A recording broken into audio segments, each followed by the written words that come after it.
അജിയേട്ടോ, അപ്പം നമുക്ക് ചെക്കുണ്ട്. നമുക്ക് അവനോട് ചോദിക്കാം. എടാ, നിന്റെ പേരെന്നാ? ഇന്ന് എത്രാമത്തെ ക്ലാസ്? നാലാമത്തെ ക്ലാസ്. ഈ 4ാമത്തെ ക്ലാസ് വരെ നമ്മൾ എങ്ങനെ എടുത്തു? നീ ഏത് ഗിയർ വരെ ഇട്ടു? തേർഡ് ഗിയർ വരെ ഇട്ടു. അപ്പോൾ ഇതിൻ്റെ ഇടയ്ക്കൊക്കെ കിളിയൊക്കെ പോയിട്ടുണ്ട്. ഏത് ക്ലാസ്സിലാണ് കിളി പോയത്? ഇന്നലത്തെ ക്ലാസ്സിൽ ഞാൻ വീഡിയോ ഇട്ടായിരുന്നു. ആ ഓടിച്ച വ്യക്തിയാണ് ഇയാൾ. ഇടയ്ക്ക് കിളി പോകുന്നുണ്ട്, ഭയങ്കര വെപ്രാളവും തിരക്കുമാണ്, ഏകദേശമൊക്കെ മാറ്റി വരുന്നുണ്ട്. അപ്പം നിനക്ക് ഇവിടെ വന്നിട്ട് ഈ 4 ക്ലാസ് വരെ നീ ഇന്ന് എടുത്തു, 3 ഗിയർ വരെ ഒറ്റയ്ക്ക് തന്നെ ഇട്ടു. ഞാൻ നിന്നെ എങ്ങനെ ഹെൽപ്പ് ചെയ്തേ? പറഞ്ഞു തന്നു. അപ്പം ഞാൻ നിന്നോട് ചോദിക്കണേ, ഇവിടെ ഒരു വരുന്നതിന് മുന്നേ ഒരുപാട് പേർക്ക് പല സ്ഥലത്തും നമ്മളെ അഭിപ്രായങ്ങളും ഫീഡ്ബാക്കൊക്കെ ചോദിക്കും. അതേപോലെ ചോദിച്ചു കഴിഞ്ഞപ്പോൾ നിനക്ക് കൂടുതലും ഫീഡ്ബാക്കിൽ എങ്ങനെ കിട്ടിയ, എന്താ കിട്ടിയ? എൻ്റെ ഒരു അഭിപ്രായം ഈ നമ്മുടെ ഈ ഡ്രൈവിങ്ങിനെ കുറിച്ച് റഫാണ്.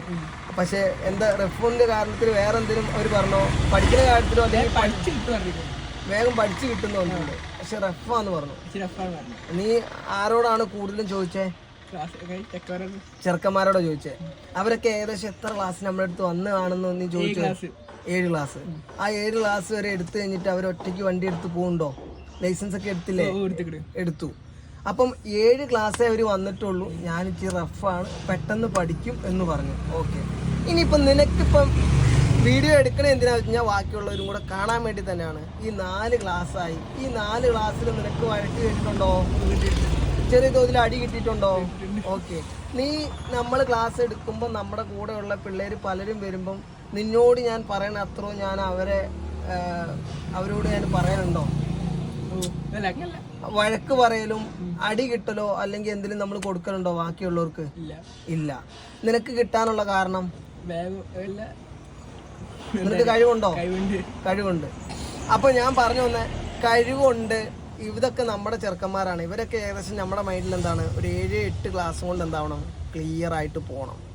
അപ്പം ചിലപ്പോൾ നമ്മൾ എന്ത് ചെയ്യും, അതേപോലെ പറഞ്ഞു കൊടുക്കും. അപ്പം അതിൽ തെറ്റ് കാണുമ്പോൾ ചിലപ്പോൾ ഇവരോട് നമ്മൾ ഹീറ്റാവും. അപ്പം പഠിക്കാനുള്ളവരും പഠിച്ചുകൊണ്ടിരിക്കണവരും നമ്മുടെ അടുത്ത് വരുവാണെങ്കിൽ ഒറ്റ ക്ലാസ് വരുമ്പോൾ തന്നെ ഏകദേശം നമ്മളെന്താണെന്ന് മനസ്സിലാവും. നമ്മളെല്ലാവരോടും എന്താവല്ല ഹീറ്റാക്കാൻ പോലില്ല. കാരണം അവർക്ക് ഓരോരുത്തർക്കും ഓരോ കഴിവുണ്ട്. ആ കഴിവിനനുസരിച്ചായിരിക്കും നിൽക്കുക. ഇവനൊരു 7-8 ക്ലാസ് കൊണ്ട് ഇവനെ ക്ലിയർ ആക്കണം. നേരെ മറിച്ചൊരു പെൺകുട്ടിയാണെങ്കിൽ ചിലപ്പോൾ നമ്മളൊരു 10 ക്ലാസ് കൊണ്ടായിരിക്കും അവർ 4 ഗിയർ വരെ ഇടുക. ഇവരും തമ്മിൽ എന്തുണ്ടാവും? വ്യത്യാസം ഉണ്ടാവൂലേ? അപ്പം ആരും ടെൻഷൻ അടിച്ച് നിൽക്കണ്ട, നമുക്ക് സെറ്റാക്കാം. നമുക്ക് നമ്മുടെ മൈൻഡിൽ ഇത്രേ ഉള്ളൂ. ഞാൻ നിങ്ങളുടെ കയ്യിൽ നിന്ന് പൈസ മേടിക്കേണ്ടി, നിങ്ങളത് എന്ത് ചെയ്യണം, പഠിച്ച് ക്ലിയർ ആയിട്ട് വണ്ടി ഒറ്റയ്ക്ക് ഓടിച്ച് പോകണമെന്ന് നമുക്ക് 100% ഉറപ്പുമുണ്ട്. അങ്ങനെ ചെയ്യും വേണം. ലൈസൻസിനല്ല നമ്മൾ എന്ത് ചെയ്യണേ, വാല്യൂ കൊടുക്കണേ. ആണോ? അല്ല. അപ്പോൾ ഓക്കെ, അടുത്ത വീഡിയോ കാണാം.